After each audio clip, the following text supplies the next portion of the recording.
day, late at night, not okay. All I want, and I pray, all I need are some better days.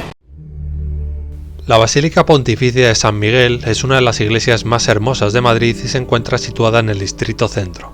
Es una creación del mejor barroco italiano del siglo XVIII, edificada por impulso de la reina Isabel de Farnesio entre 1739 y 1746. El proyecto arquitectónico es del italiano Giacomo Bonavia, aunque se basa en un proyecto previo de Teodoro de Ardemans. Bonavia dirige la construcción del subsuelo de la cripta, el basamento de la iglesia, las 6 capillas de la nave con sus pilastras, la cubierta de madera y la fachada. La fachada integra varios conjuntos escultóricos. Las alegorías de la caridad, de la fe, de la esperanza y de la fortaleza, realizadas por Roberto Michel y Nicolás Carasena, adornan los 2 cuerpos superiores.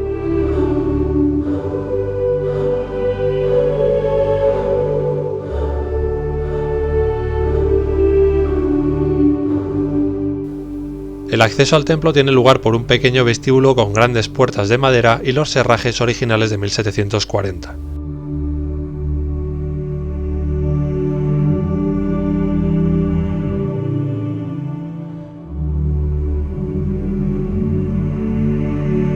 Como sucede en otras iglesias, el interior está recubierto con estuco imitando mármoles y oro. El edificio es de planta de cruz latina y solo hay una nave con 6 capillas distribuidas a ambos lados. El crucero cuenta con otras 2, una en cada lateral y una más en el lado izquierdo al lado de la entrada.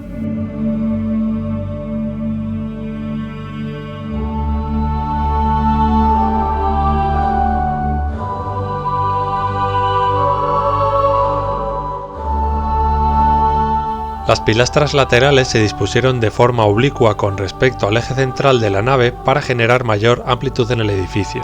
La bóveda se inspira en las bóvedas que el arquitecto Guarino Guarini había hecho en el templo de San Felipe Neri en Turín en el siglo XVII. Se puede apreciar con claridad que tiene forma de aspa.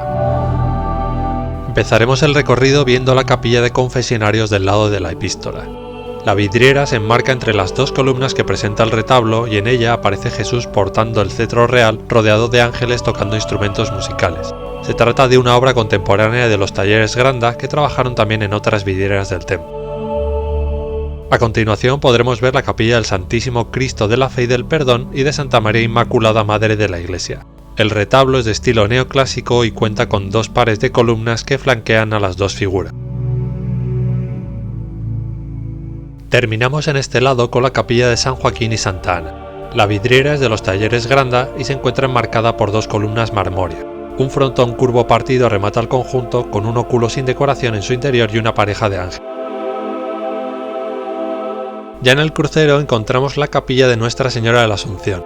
Tiene un retablo de estilo neoclásico formado por 4 columnas marmóreas, 2 a cada lado, con capiteles corintios que enmarcan la hornacina que muestra a la Santísima Virgen elevado a los cielos por un grupo de ángeles. La talla policromada y estofada en oro está fechada a comienzos del siglo XVIII. El presbiterio queda separado de la nave central por un comulgatorio con barandilla de metal dorada. En el lienzo figura el que hoy es titular de la iglesia, San Miguel Arcángel, venciendo a Lucifer. La bóveda la pintaron al fresco en 1752 los hermanos González Velázquez. Representan la presentación de los santos niños ante el procurador romano. Al otro lado del crucero está la capilla de San José con el Niño, también de estilo neoclásico. Está formada por 4 columnas marmóreas, 2 a cada lado, con capiteles corintios y enmarcan la hornacina con la imagen de San José enseñando el oficio de carpintero a Jesús. La talla se realizó en madera de nogal ligeramente policromada y es obra del escultor Agustín de Herrán. El altar mayor está realizado en mármol con apliques en bronce y en su parte frontal cuenta con un alto relieve, igualmente en bronce, del maestro escultor Lorenzo Frechilla. Hay que destacar la sillería del coro que rodea el ábside, hecha en nogal con apliques dorados, así como las tribunas que se hallan a ambos lados a media altura.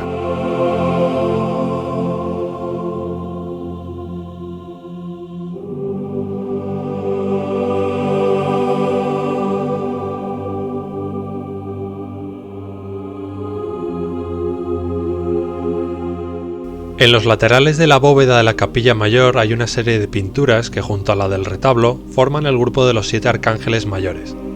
Cada uno muestra sus atributos correspondientes y por ello son identificados.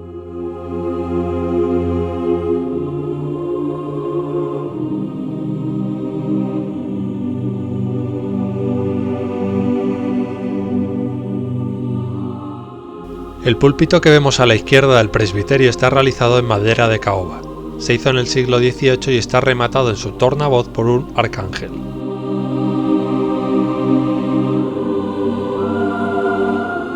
Las columnas de la nave central están rematadas por capiteles corintios y sobre ellos y alrededor de la cornisa que rodea el templo hay 4 medallones en grisalla en los que están representadas diferentes escenas bíblicas. Las pinturas de la bóveda se realizaron al fresco en 1745.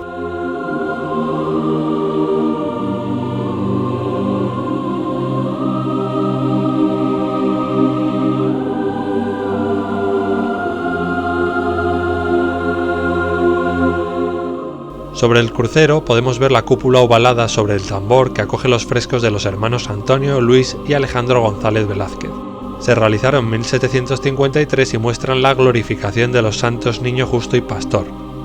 En las pechinas sobre las que se sustenta la cúpula están representados los 4 evangelistas: San Mateo, San Marcos, San Lucas y San Juan. El órgano que vemos en la actualidad se construyó entre 1971 y 1975 siguiendo las características barrocas. El ganador del proyecto fue el alemán Gerhard Grenzig, quien recuperaría la forma original de la caja gracias a que el armazón primitivo había quedado dentro de la que tenía en ese momento.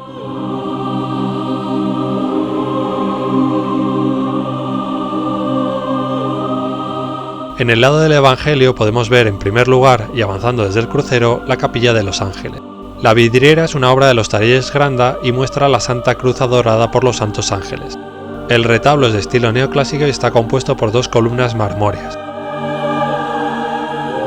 Más adelante está la capilla de San José María Escrivá de Balaguer, fundador del Opus Dei. El retablo es de estilo neoclásico y tiene 4 columnas estriadas con capiteles corintios. El ático está formado por un rectángulo flanqueado por ángeles en posición orante, en cuyo centro vemos el símbolo de la Santísima Trinidad.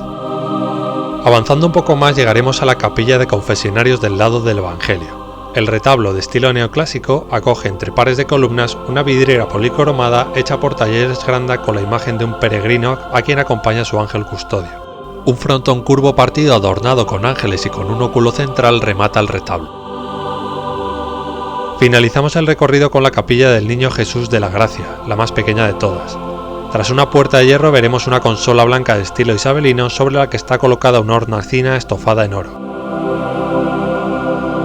En el interior se ve la imagen del Niño Jesús de la Gracia, una obra anónima fechada en el siglo XVIII.